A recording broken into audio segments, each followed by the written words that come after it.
Hallo, hier ist der Fez von Fez Hobby-Ecke. Kein Profi, kein Experte, aber seit fast 30 Jahren im Hobby. Perfektionist und Chaot in einem. Im heutigen Video zeige ich euch, wie ihr selbst diese hier gezeigten Bases mit chaotischen Warprissen, zum Beispiel für eure Skavenarmee, selbst hinbekommt. Es ist einfacher als gedacht und ihr braucht gar nicht so viele verschiedene Materialien. Also, bleibt gespannt. Damit die Warprisse so richtig schön rüberkommen, benötigen wir zunächst eine helle Grundierung. Ich empfehle hier Wraithbone, alternativ auch Gracier. Die Warprisse bestehen dann aus Contrast Warp Lightning und Technical Tesseract Claw und für diesen Crackle-Effekt, zu diesem tollen Effekt, die Erde bricht auf, das Chaos bricht aus, verwenden wir Texture Mordant Earth. Und dann, zu guter Letzt, für den Rand des Bases ein richtig schön knalliges Goblin Queen. Nein, Spaß beiseite. Ich habe hier für diese Bases ein Caliban Queen verwendet oder alternativ auch immer passend ein Abaddon Spoiler Black. So, los geht's. Farben und Materialien sind bereit und da mich selbst mal interessiert hat, wie groß der Unterschied eigentlich zwischen diesen zwei Grundierungen ist, habe ich mal hier zwei Bases, einmal mit Wraithbone, einmal mit Gracier vorbereitet. Wraithbone ist eine warme Grundierung, vor allem geeignet für Modelle, die viel Haut, Haar, Fell, also viel organisches Material zeigen, wie zum Beispiel Skaven, Tyranniden, Seraphon. Und Gracier ist eher eine kalte Grundierung für alle Modelle mit viel Rüstung und viel Metall, also viel anorganisches Material. Space Marines, Adepta Sororitas, perfekte Kandidaten für diese Grundierung. Zusätzlich benötigen wir noch einen alten Pinsel. Ich habe hier einen alten Base M-Pinsel genommen, der ist schon ziemlich verratzt. Genügt aber, vor allem da wir viel mit Kontrast und technischen Farben arbeiten. Und hier nochmal dieser klassische Texturspachtel mit einer dicken und einer dünnen Kante. Dann geht es auch direkt los mit Contrast Warp Lightning. Hier schön über beide Bases drüber. Die Menge hätte jetzt eigentlich schon genügt. Aber ich dachte mir, ja, pack mal einfach noch mal ein bisschen mehr drauf. Hat sich natürlich negativ auf die Trocknungszeiten ausgewirkt. Das heißt, ja, eine Schicht reicht da locker. Danach geht es direkt weiter mit Tesseract Claw. Da freue ich mich beim Bemalen von Necrons immer drauf, sobald diese geniale Farbe zum Einsatz kommt. So mein persönliches Highlight. Leider habe ich aber oft das Problem mit der Farbe, dass sich am Boden so ein dickflüssiger Schmotter absetzt. Da genügt Schütteln allein dann oft nicht und ich rühre mit einem Holzstab oder dem Stielende von einem Pinsel da mal durch, damit sich das alles wieder besser durchmischt.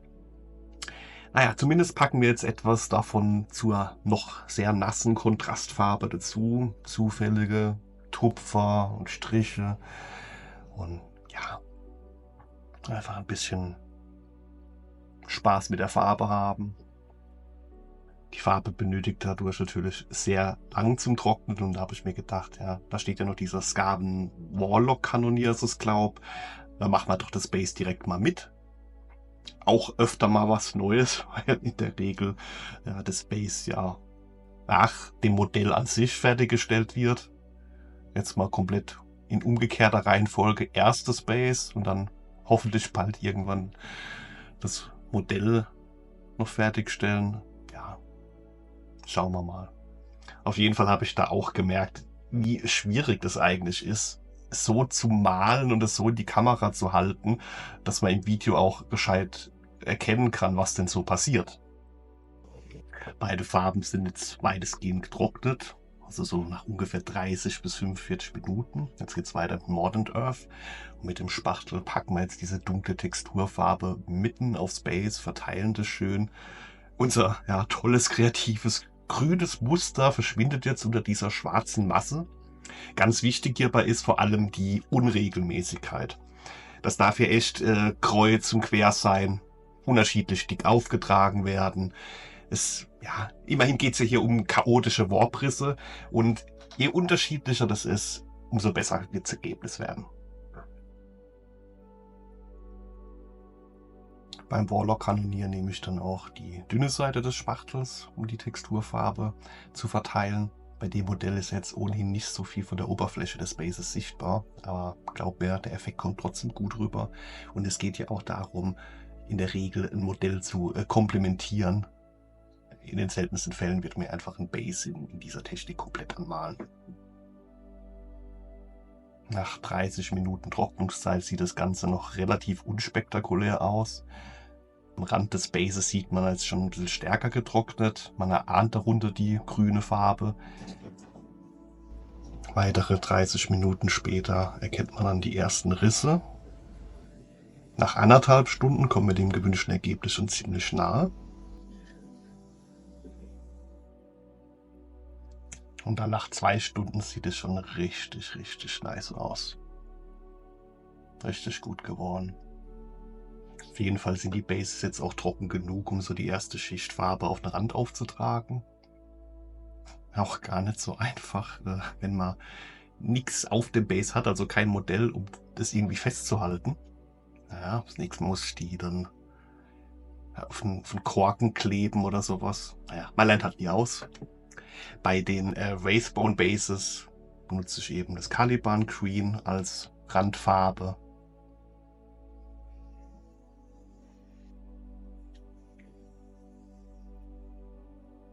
Bei den Bases, das ich mit Crazier grundiert habe, alternativ dann auch mal schwarz.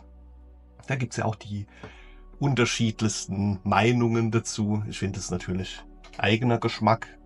Muss man dann immer von der Armee, vom Base-Typ, vom Modell her abhängig machen, finde ich.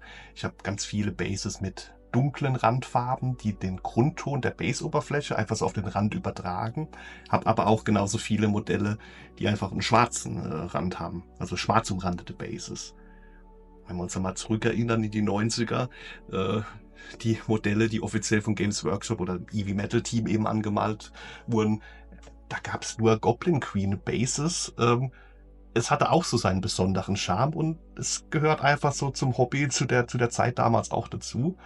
Irgendwann wechselte sie dann zu braun. Ich meine, seitdem sind alle Bases mit braun umrandet dargestellt. Mich würde einfach mal interessieren, was so eure Meinung dazu ist oder wie ihr das macht. Umrandet ihr eure Bases immer schwarz, immer in einer anderen Farbe, immer unterschiedlich? Auch schon gehört, dass es einige Einheiten spezifisch umranden. Lasst mich einfach mal wissen, wie ihr das so macht oder was eure Meinung dazu ist. Ab damit in die Kommentare und freue mich auf euch.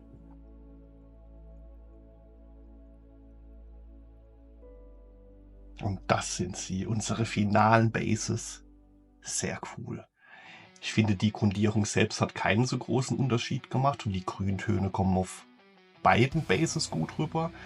Die Umrandung des Bases hat da meiner Meinung nach schon ein bisschen mehr Einfluss auf das Erscheinungsbild. War für mich auf jeden Fall ein sehr interessantes Experiment. Ihr wählt die Grundierung natürlich anhand des Modells aus und nicht anhand des Bases. Insofern ihr eure Modelle aber bereits schwarz grundiert habt, wird diese Technik nicht gut funktionieren. Damit die Grüntöne wirklich gut rauskommen, müsst ihr eure Base dann nochmal mit einer helleren Farbe, weiß oder grau, nochmal bearbeiten. Und dann kann es losgehen.